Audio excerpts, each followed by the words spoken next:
이 시간 하나님이 쓰는 인수기 16장 41절부터 50절까지입니다. 우리 같이 목소리를 읽어갑니다.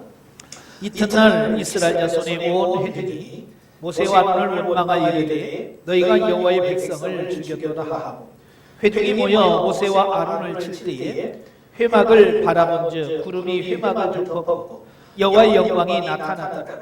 모세와 아론이 회막 앞에 이르되 여호와께서 모세에게 말씀하여 이르시되 너희는 이 회중에서 떠나가라. 내가 순식간에 그들을 멸하려 하노라 하시니 그 두 사람이 엎드리니라.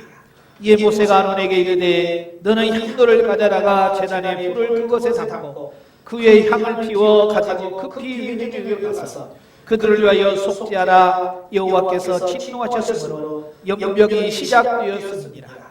아론이 모세의 명령을 따라 향도를 가지고 회중에게로 달려간즉 백성 중에 연병이 시작되었느니라. 이에 백성을 위하여 속죄하고 죽은 자와 산자 사이에 섰을 때에 연병이 그치니라. 고라일로 죽은 자 외에 연병에 죽은 자가 14,700명이었더라.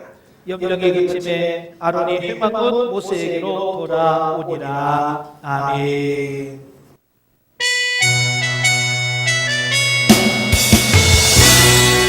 너의 가는 길에 주의 평강이시니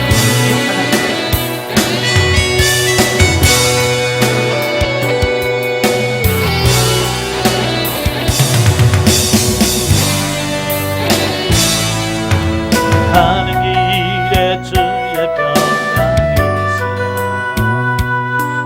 평강대와 함께 가시니 너의 걸음걸음 주 인도하시니 주의 강한 손 넓히시니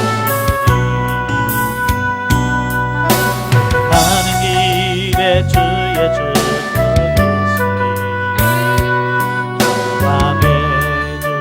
함께 가시니 내가 받는 모든 땅 주님 다스리니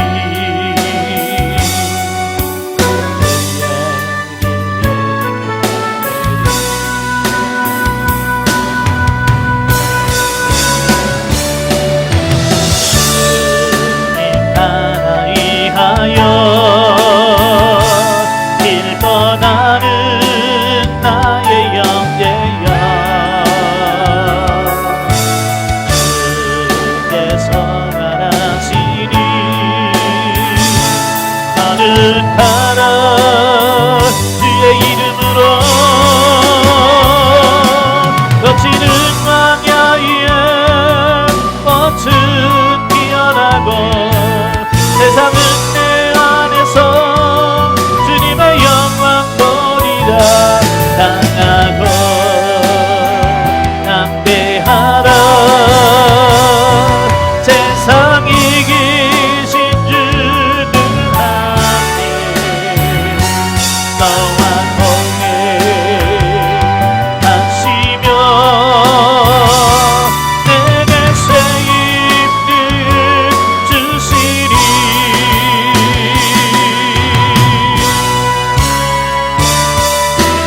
주님 나라 이하여 길 떠나는 나의 영예여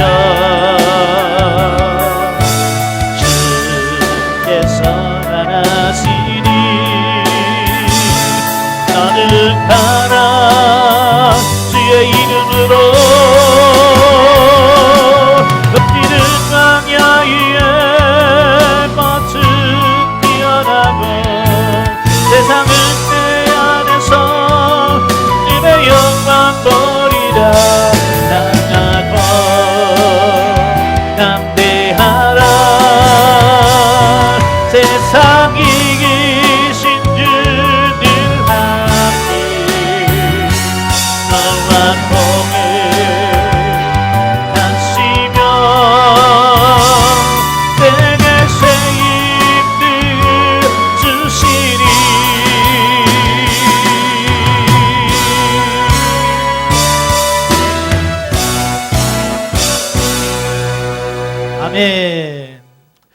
오늘 저와 이분이 같이 봉독한 말씀을 통해서 말씀의 제목을 기도의 향을 피우자 이런 제목으로 같이 하나님의 말씀을 나누기로 합니다. 오늘은 3월 1일 3.1절입니다.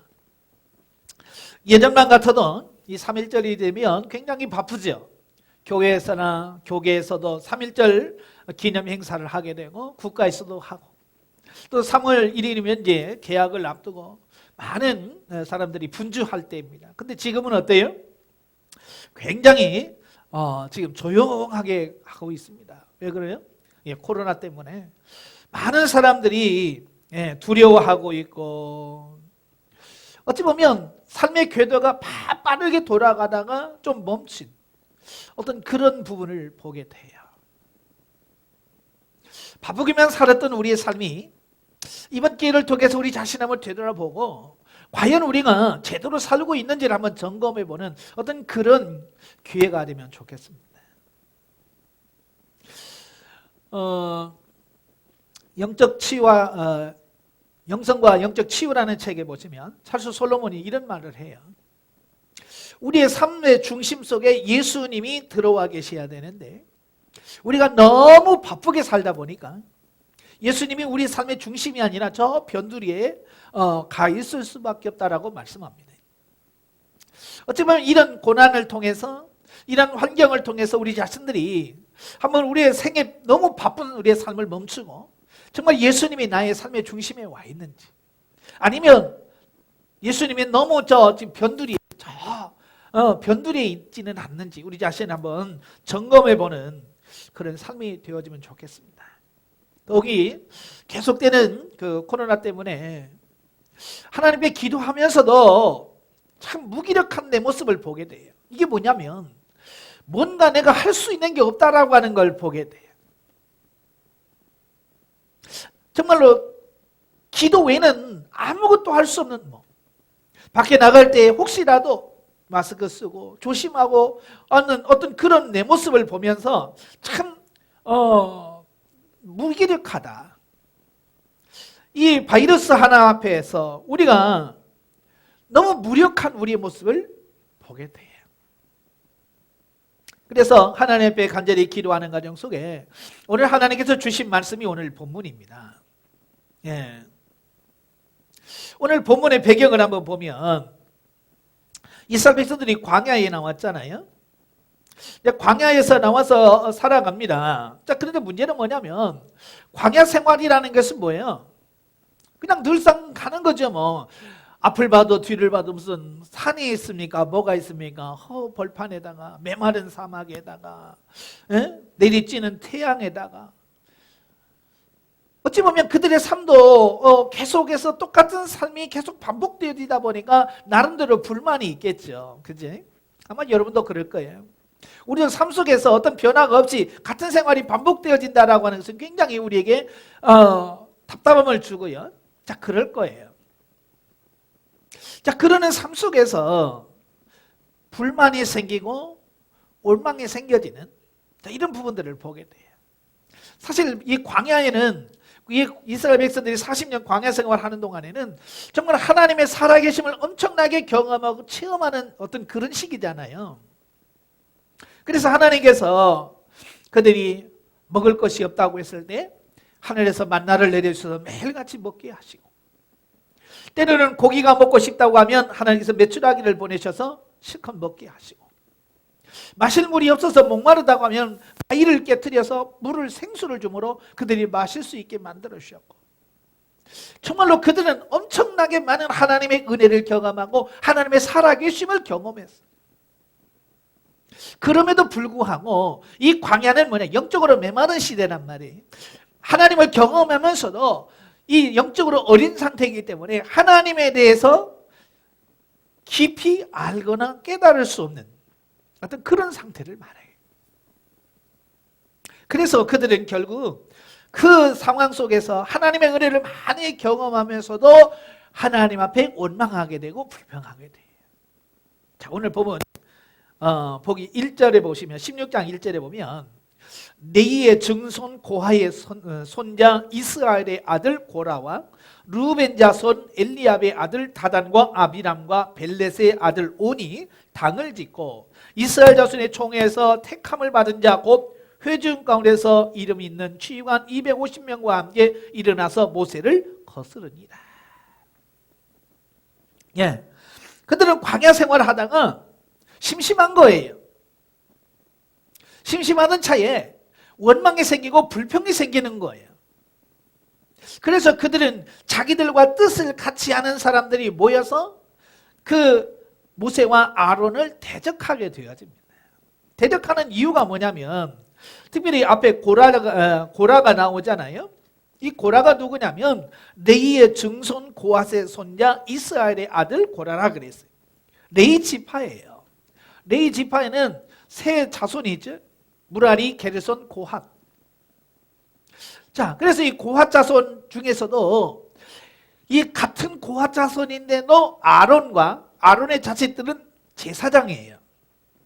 그러니까 같은 고핫 자손인데도 누구는 아론은 교회 그 성막에서 봉사 때 보면 대제사장이 입는 화려한 옷과 복장을 입고 많은 사람들 앞에서 축도도 하고 자 그런단 말이에요. 근데 같은 고핫 자손인데도 불구하고 그 아론과 그의 자손이 아니라는 그것 때문에 그들은 화려한 복장도 없이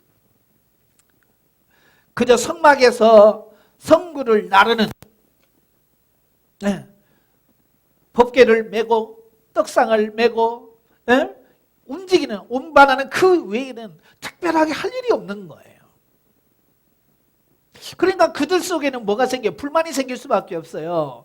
왜 다 같은 고핫 자손인데 누구는 왜 제사장으로서 그 지위를 누리고 같은 고핫 자손인데 누구는 왜 이런 하찮은 일만 해야 되는가라고 하는 거기에 대해서 불만이 생기는 거죠. 그래서 그들과 뜻을 같이 하는 사람들이 모아서 아론에게 대적하는 거죠. 왜 너만 제사장이냐? 우리도 똑같은 하나님의 자손이고 똑같이 하는데 왜 그러느냐라고 대적을 하게 되어집니다. 자, 그리고 거기 보면 루벤 자손의 엘리압의 아들 다단과 아비람과 벨렛의 아들 온이 당을 지었습니다. 자, 우리가 잘 아는 루벤은 누굽니까? 그 야곱의 장자죠. 야곱이 12아들을 낳았어요. 12아들을 낳았는데 그 12아들 중에 장자가 누구냐면 루벤이에요.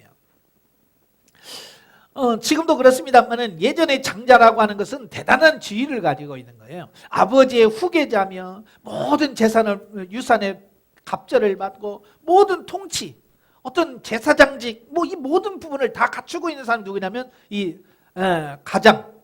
가장이면서 이 장자가 가질 수 있는 특권 중에 하나거든요. 그런데 이 자기는 어찌 보면 이스라엘 12지파 중에서 장자의 자손인데 지휘권은 하나도 없지요. 종교에 대한 권한은 다 레위 지파가 가져갔죠.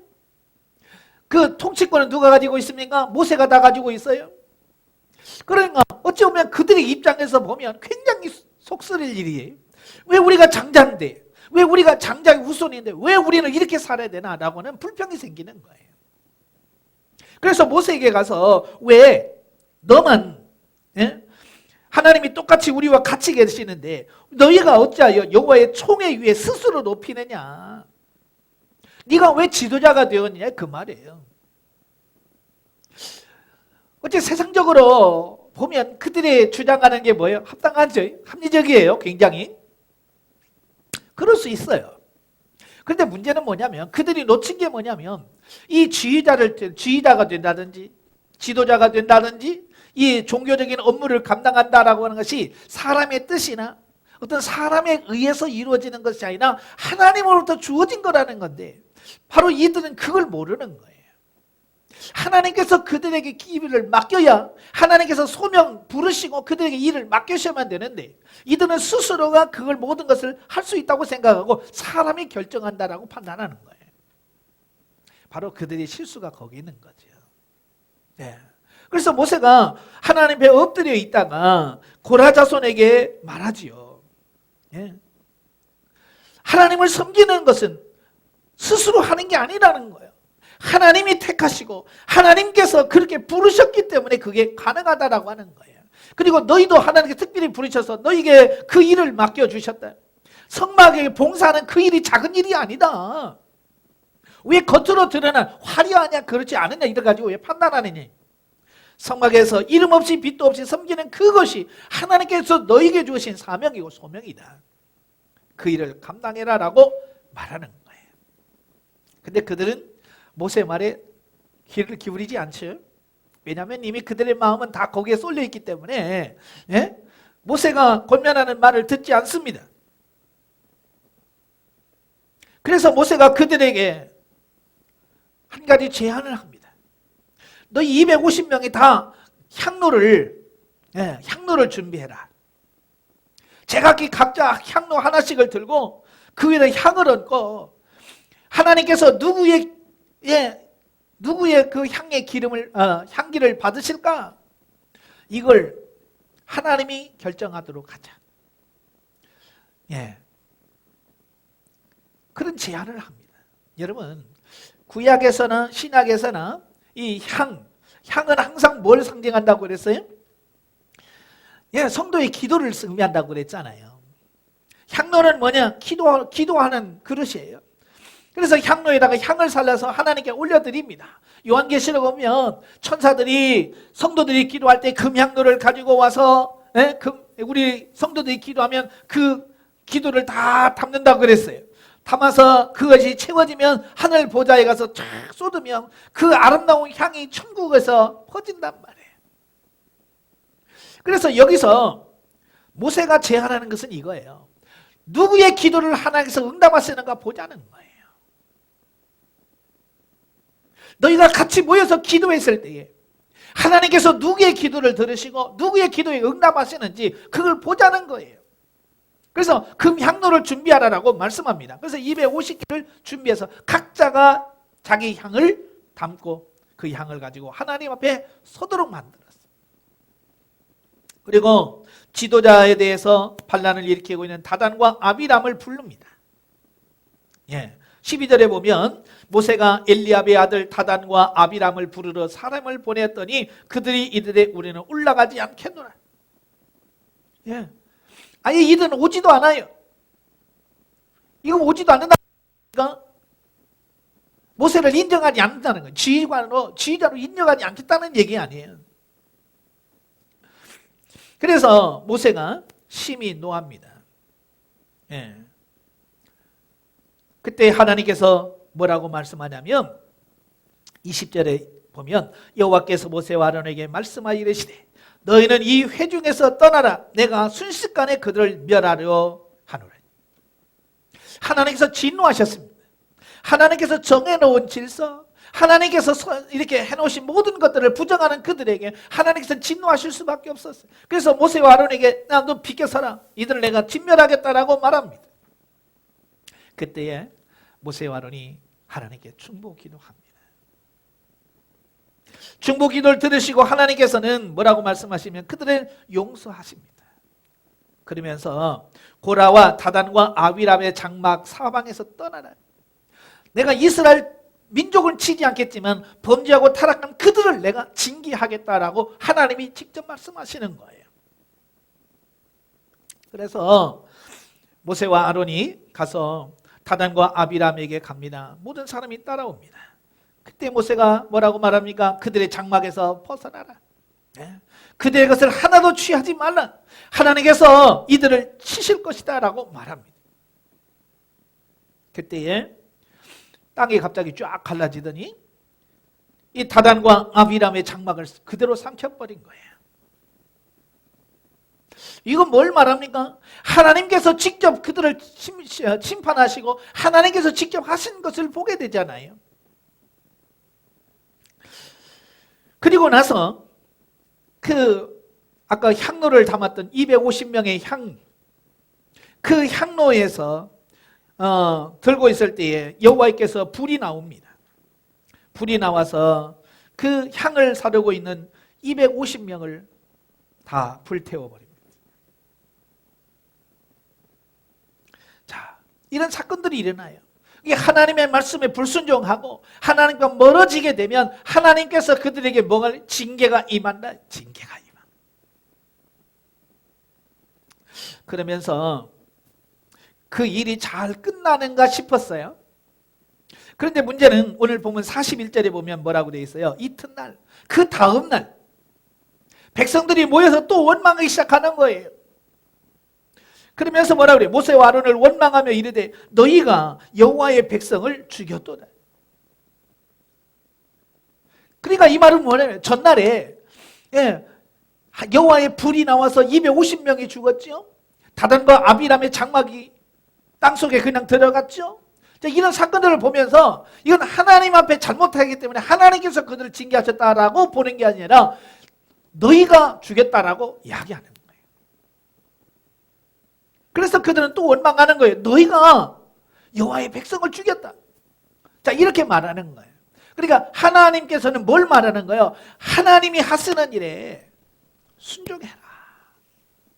내가 너희를 이끌어간다라고 하는 것을 보여준, 하나님의 살아계심을 보여준 증거인데 이스라엘 백성들은 그걸 그렇게 받아들이지 않냐고 오해했다는 말이에요. 참 이걸 통해서 우리가 깨닫는 게 뭐예요? 이 사람이라고 하는 것은, 사람이라고 하는 존재, 이 속에 있는, 이 마음속에 뭐가 있느냐에 따라서 같은 사건을 바라보면서도 어떻게 해석할 거냐라고 하는 부분이 전혀 달라진다는 거예요. 다시 말하면 이 안에 부정적인 생각과 하나님에 대한 불신, 이런 걸 가지고 이 마음속에 그런 부분이 가득 차 있으면 하나님의 역사를 봐도 바르게 보지 못하는 거예요. 왜곡되어진다 그 말이에요. 제가 상처받은 부분에 대해서 자주 설명하는데, 이 사람의 마음이라는 것은 상처를 받게 되면 이게 왜곡이 되어져서 어떤 상황이라든지 어떤 말씀을 받아들일 때에 그걸 그대로 받아들이지 않아요. 왜곡되어진 내 마음에서 삐뚤어지게 보는 거예요. 우리 심사가 마치 꽈배기처럼 이렇게 꼬아져 있어서 뭘 들어도 꼬아져서 이게 꽈배기처럼 꼬아서 들린단 말이에요. 그러니까 사랑합니다 라고 말하면 그냥 저 사람이 나를 사랑한다라고 말하는가 보다 라고 이렇게 받아들이면 얼마나 좋아요. 근데 그걸 그렇게 순수하게 받아들이진 않습니다. 그래서 그가 속은 미워하면서 겉으로만 사랑하는 척한다라고 그게 오해해서 그걸 또 받아치잖아요. 이게 뭐예요? 이 마음이 그만큼 중요한 거예요. 그래서 잠언의 4장 23절에 뭐라고 말씀해요? 무릇 지킬 만한 것 중에 내 마음을 지키라. 이에서 생명의 근원이 남이니라. 이 마음을 얼마나 잘 다스리냐 중요한 거예요. 근데 이스라엘 백성들이 이 마음속에는 그 불신, 원망 이것을 다스리지는 못하니까 계속해서 입을 나오는 거예요. 여러분의 마음속에 뭐가 있는지를 잘 보셔야 돼요. 그때 하나님께서 그걸 보시면서 분노하십니다. 그래서 42절에 보면 회중이 모여 모세와 아론을 칠 때에 회막을 바라본 즉 구름이 회막을 덮었고 여호와의 영광이 나타났더니 백성들이 모세와 아론을 원망하면서 그를 치려고 했을 때 하나님의 영광이 회막에 나타났습니다. 이건 뭘 말합니까? 하나님께서 노하셨다는 거예요. 분노하셨다는 거예요. 깨닫지 못하는 그들, 알지 못하는 그들을 치시기 위해서 하나님이 직접 나타나시는 거예요. 그걸 깨닫고 모세와 아론이 어때요? 두 사람이 또 엎드렸습니다. 여기서 엎드렸다라고 하는 것은 기도했다는 얘기예요. 자, 이스라엘 백성들이 이제 주로 기도하는 자세가 두 손을 들고 기도합니다. 그래서 성경에 보면 두 손을 들었다, 손을 들었다라고 하는 얘기는 기도한다 그 얘기예요. 또 엎드린다라고 하는 기도도 정말 간절하게 기도할 때, 정말 하나님 앞에 간절하게 기도할 때는 아예 땅에 엎드립니다. 땅에 엎드려서 하나님 앞에 얼굴을 땅에 대고 하나님께 기도합니다. 이건 절박한 기도, 간절한 기도, 애절한 기도. 그 상황을 보면서 지금 모세와 아론은 그 상황이 얼마나 위급한지 알잖아요. 하나님이 진노하시면서 뭐라고 그래요? 이 회중을 떠나라. 내가 순식간에 그들을 멸하리라. 이미 21절에도 똑같은 말씀 하셨잖아요. 그때 모세와 아론이 중보기도에서 겨우 하나님 말려놓고 범죄한 고라와 그의 자손들만, 범죄한 사람만 징계했는데, 겨우 하나님의 진노를 멈추게 했는데, 이들이 그걸 깨달지 못하고 또 원망하고 불평하니까 이제 하나님께서 다 진짜 그들을 순식간에 멸하겠다는 거예요. 그 상황이 얼마나 급한지 모세와 아론은 땅에 엎드렸습니다. 절박한 기도를 하나님께 드리기 시작하는 거예요. 그런데 하나님의 진노가 얼마나 크셨는지, 이번에는 모세와 아론이 두 사람이 땅에 엎드려서 기도함에도 불구하고 하나님의 진노가 멈추지 않았어요. 하나님께서 그들에게 연병을 보냈습니다. 연병은 이제 우리가 장티푸스라고 그러지, 설사, 열 이런 게 나타나서 사람들이 심하면 죽기도 하고요. 굉장히 무서운 병입니다. 이 연병을 통해서 사람들이 죽어가기 시작합니다. 하나님의 진노가 임한 거죠. 자, 그때에 이 모세가 아론에게 뭐라고 말씀합니까? 46절에 향로를 가져다가 제단에 불을 그것에 담고 그 위에 향을 피워 가지고 급히 회중에게 가서 그들을 위하여 속죄하라. 여호와께서 진노하셨으므로 연병이 시작하였음이니라. 모세가 하나님의 진노를 통해서 수많은 생명이 죽을 거라는 걸 아는 거예요. 그래서 아론에게 부탁하는 겁니다. 향로에다가 불을 담고 거기다 향을 피워서 빨리 가라. 급히 가라고 말합니다. 그래서 아론이 모세의 명령을 따라 향로를 가지고 회중에 달려갑니다. 근데 이미 연병이 시작돼서 사람들이 죽어가기 시작합니다. 그때에 아론이 그들을 속죄합니다. 48절에 보면 죽은 자와 산 자 사이에 섰을 때의 연병이 그치니라. 자, 여기서 죽은 자와 산 자는 무슨 말이겠어요?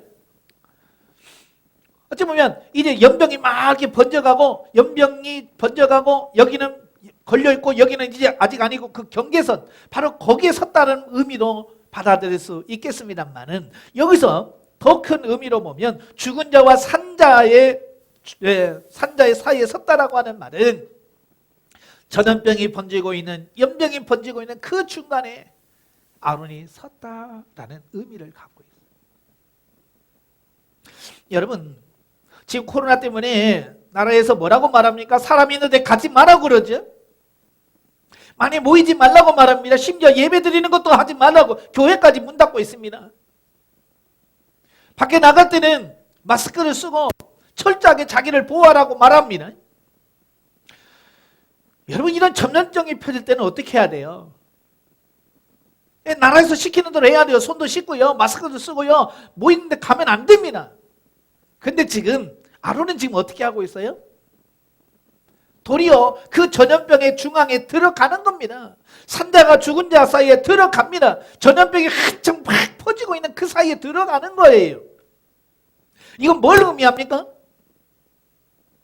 자기 생명을 내걸었다, 그 얘기예요.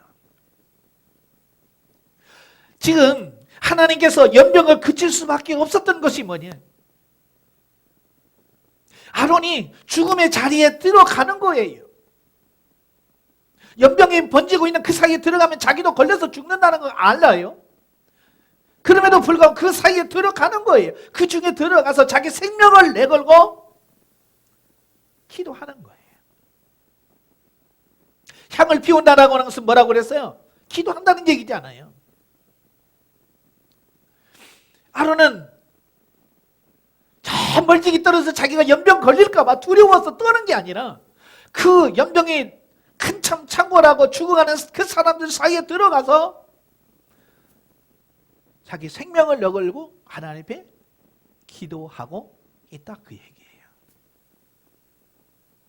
우리가 보통 이제 중보기도라고 하는 말을 많이 하잖아요. 중보기도할 때 보통 그냥 남을 위해서 하면 되는 줄로 생각합니다만은, 진짜 참 중보는 뭐냐? 내 생명을 내걸고 하는 게 중보기도예요. 열왕기상에 보면 그 수넴 여인의 아들, 또 사르밧 과부의 아들이 죽지요. 그때 엘리야나 엘리사가 똑같이 그 아들을 살려냅니다. 그 아들을 살려낼 때 하는 행동을 보면 그 아들은 이미 죽었어요. 죽었을 때 어떻게 합니까? 그 죽은 아이를 눕혀놓고 그 위에다가 자기 몸을 엎어요. 그래서 입은 입으로, 눈은 눈으로, 손은 손으로 다 그 아이와 일치시킵니다. 자기와. 여러분, 이건 우리가 봤을 때 어떤 사람들은 그래요. 죽은 사람을 자기 체온을 통해서 그 죽은 사람을 살려냈다라고 이야기하는데요. 그건 뭘 모르는 사람이에요. 여러분, 제사장이나 선지자들이 가장 경계하는 게 뭐냐면 시신을 가까이 하지 않는 거예요. 시신을 가까이 하는 순간 그는 더럽혀지는 거예요. 부정하게 되는 거예요. 그래서 하나님께 나아갈 수도 없습니다. 그래서 그들은 자기 자신을 시체에서 가까이 가지 않으려고 자기 자신을 항상 보호하고 있는 겁니다. 그런데 지금 엘리야와 엘리사는 어떻게 합니까? 시신 위에 아이가 자기 몸을 엎어놓는 거예요. 이건 뭡니까? 스스로 자기 몸을 더럽히는 거예요. 예수님도 문둥병을 고치실 때 어떻게 합니까? 물론 말씀으로 하신 데도 있습니다만은 그 문둥병자 나병 환자의 몸에 손을 대시며, 여러분 우리가 이미 내 얘기를 통해 알잖아요. 나병 환자에 걸린 사람 옆에만 만지면 안 됩니다. 만지는 순간 부정한 사람이 돼버리는 거예요. 예수님이 그 나병 환자를 만지는 그 순간 예수님은 부정한 사람이 돼, 죄인이 돼버리는 거예요. 그런데 예수님께서는 뭐예요? 그 나병 환자의 몸을 손을 댔어요. 스스로 자기 자신을 부정하게 만드는 거예요. 오늘 아론도 마찬가지예요. 향로를 들고 죽은 자와 산자 사이에 섰다라고 하는 말은 스스로 전염병이 창궐한 그 속에 자기가 뛰어들었다는 얘기예요. 자기 생명을 내걸었다는 얘기예요. 자기 생명을 내걸고 하나님 이 백성을 구해주세요. 모세가 출애기 32장에서 이스라엘 백성들이 금송아지를 만들어 놓고 그것이 여호와라고 말하면서 춤추며 제사를 드리고 있을 때에 모세가 그 모습을 보고 돌판을 깬 뒤에 하나님 앞에 올라가서 뭐라고 말씀합니까? 하나님이여, 내 이름을 생명책에 제하시고 저들의 죄를 용서해 주세요 라는 말을 맞이요. 바로 그 생명을 내거는 기도. 모세가 그렇게 생명을 내걸고 기도했던 것처럼 오늘 아론도 삶과 죽음의 그 사이, 전염병이 창궐한 그 속에 들어가는 거예요. 자기 생명을 내건 거예요. 그러니 하나님께서 그 기도를 듣지 아니할 수가 없지요. 자기 생명을 내걸고 기도하는데 바로 산자와 죽은 자 사이에 섰을 때에 연병이 그치니라. 고라의 일로 죽은 자 외에 연병에 죽은 자가 14,700명이더라. 우리는 성경을 그냥 14,700명이네 이렇게 생각할 수 있지만 14,700명은 엄청난 숫자예요. 지금 코로나 때문에 우리나라에서 생명을 잃은 사람 열 몇 명이잖아요. 열 몇 명 가지고도 지금 나라가 이렇게 시끄럽고요. 전 세계가 지금 출입을 금지시키고 들어오지 못하도록 막고 하고 있습니다. 이렇게 열 몇 명 가지고 이렇습니다. 근데 14,700명이면 어마어마한 거죠. 그게 뭐 때문에 일어난 거예요?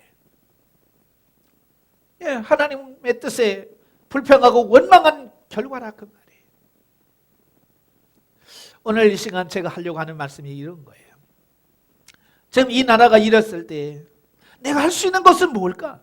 우리 하나님 믿는 백성들이 할 일이 뭘까? 과연 이곳에서 물론 그들에게 손소독제를 나눠주고 마스크를 써주면서 조심하라고 하는 것도 중요하겠지요.